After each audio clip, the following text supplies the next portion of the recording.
Cooker வச்சுக்கிட்டு key add பண்ணிவிட்டு இதில் பட்டை, ஏலக்காய் 2 பீஸு, கிராம்பு 2, சோம்பு போட்டுக்கலாம். அப்புறம் பிரிஞ்சி இலை 2 போட்டுக்குவோம். நெக்ஸ்ட்டு முந்திரி பருப்பு போட்டுக்கலாம். அதுக்கப்புறம் பூண்டு போட்டுக்கலாம். இது எல்லாத்தையும் கொஞ்சம் ஃப்ரை பண்ணி எடுத்துக்கலாம். தென் நெக்ஸ்ட் பச்சை மிளகாய் 2 போட்டுக்கலாம். இதில் கொஞ்சம் இஞ்சி பூண்டு பேஸ்ட்டு, இது எல்லாமே கொஞ்சம் நல்லா ஃப்ரை ஆகணும். லைட்டாக கொண்டு விட்டுக்கலாம்.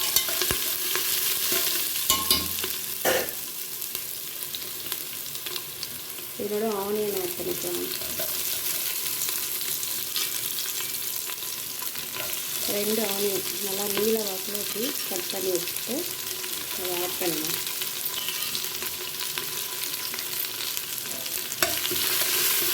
ஆனியன் ஆட் பண்ணிவிட்டு எல்லாத்தையும் ஃபுல்லாக ஃப்ரை பண்ணிக்கலாம்.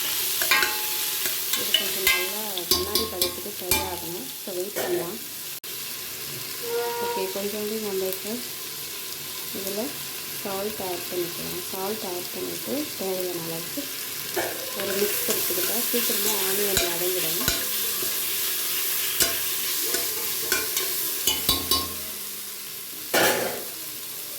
இதுக்கப்புறம் நாம் இப்படி கோகோனட்டை வந்து நல்லா அரைச்சிட்டு ஃபில்டர் பண்ணி வச்சுருக்கோம்.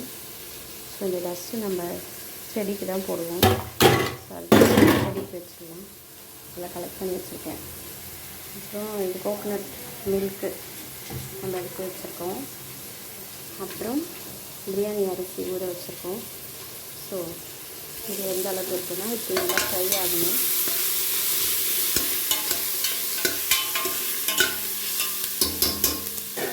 ஓகே, போதும்.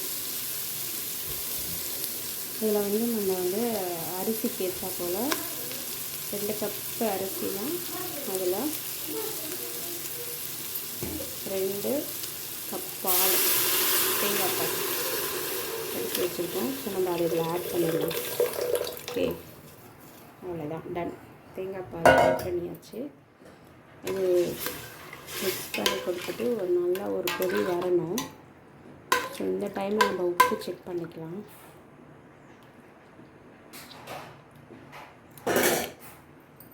கொஞ்சம் கம்மியாக இருக்குது, உப்பு ஆட் பண்ணிக்கலாம். இப்போ நல்லா இதை கலந்து கொடுத்துக்கலாம். இப்போ இது எல்லாமே ஒரு கொதி வரணும். வந்த பிறகு அதுக்குள்ளே நம்ம அரிசி போய்ட்டு கழுவி எடுத்துகிட்டு வந்துடலாம். பிரியாணி அரிசி போதும். இதுக்கப்புறம் நல்லா கொதிக்க வேண்டாம், ஏன்னா பால், தேங்காய் பால் இப்போ பிரிஞ்சிடும். அதனால் இதுக்கப்புறம் நம்ம வந்து இந்த ரைஸ் ஆட் பண்ணிக்கலாம். பிரியாணி ரைஸ் நம்ம எடுத்து வச்சுருந்த பிரியாணி ரைஸ் ஆட் பண்ணிவிட்டு நல்லா ஒரு மிக்ஸ் கொடுத்துக்கலாம். இப்போ எப்படி இது வந்து ஒரு 2 விசில் போட்டு எடுத்துக்கலாம். பாருங்கள் இந்த ஸ்ட்ரக்சர் எவ்வளோ சூப்பராக இருக்குன்ட்டு. இதுதான் கோகனட் புலாவ். ஃபுல்லாக பாருங்கள், கோகனட் புலாவ் எவ்வளோ சூப்பராக வந்திருக்கு. இதை அப்படியே நம்ம நைஸாக இப்படி கிள்ளி விடணும். பாருங்கள், ஒவ்வொரு ரைஸும் எவ்வளோ அழகாக தூக்கிட்டு இருக்கு.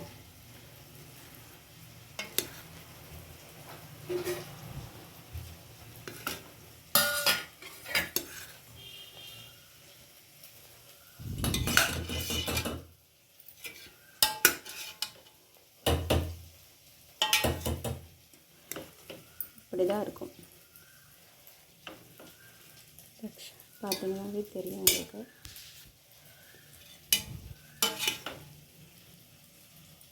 இவ்வளோ அழகாக வந்திருக்குன்ட்டு.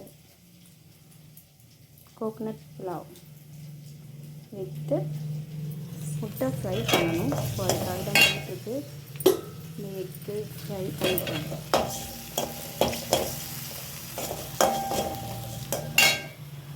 Coconut pulao with egg rice, egg முட்டை. Coconut pulao with egg fry. Okay,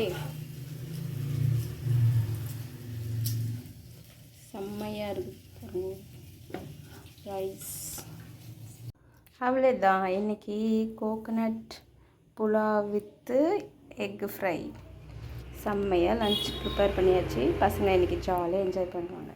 அவ்வளோதான், ரொம்ப ஈஸியாக பண்ணிடலாம். ட்ரை பண்ணி பாருங்கள், வீடியோ பாருங்கள், வீடியோ பார்த்து ட்ரை பண்ணுங்கள், கண்டிப்பாக உங்களுக்கு பிடிக்கும். உண்மையிலே இது கொஞ்சம் தித்திப்பாக பிரியாணி ரைஸோட செம்ம டேஸ்ட்டாக இருக்கும். பிரியாணியே தோற்று போயிடுமா பாருங்கள்.